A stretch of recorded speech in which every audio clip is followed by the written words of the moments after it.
Hello and welcome back to the series where I talk about a random piece of music from my collection.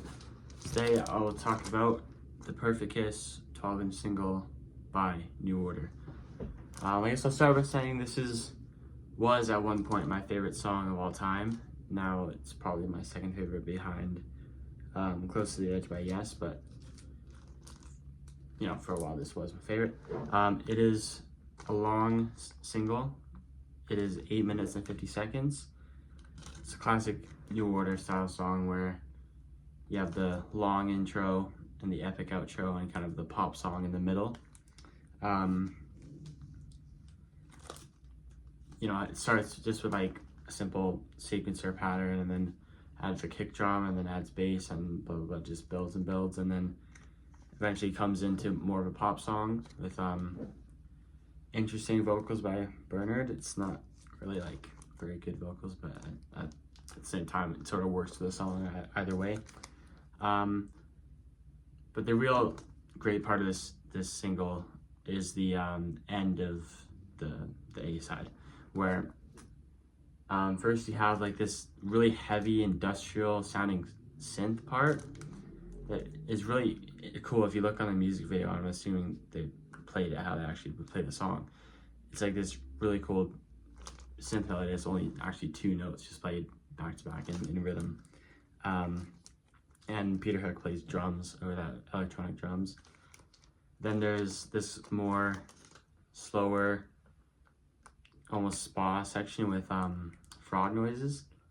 And it finishes with a absolutely epic and huge sounding synth part. I don't really know how they made it sound so big, but it's really cool. And then an awesome bass riff comes in from Hooky, and it comes in and out, and it finishes the song brilliantly. You really have to hear it for yourself. It's hard to explain.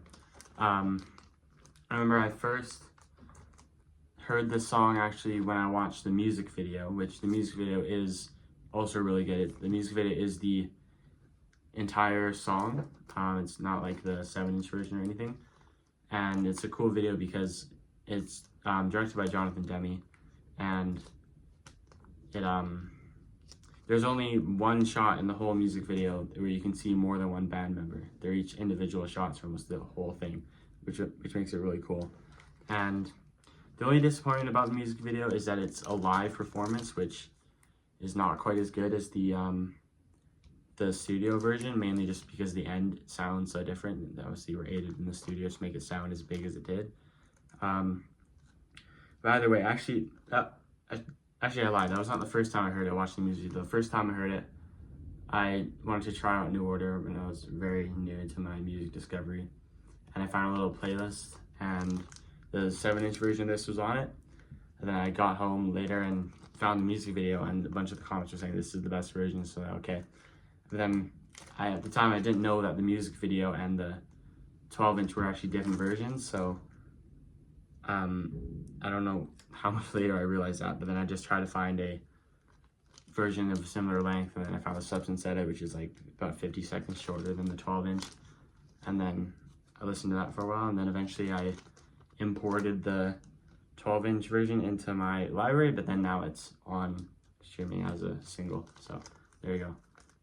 New Order, The Perfect Kiss.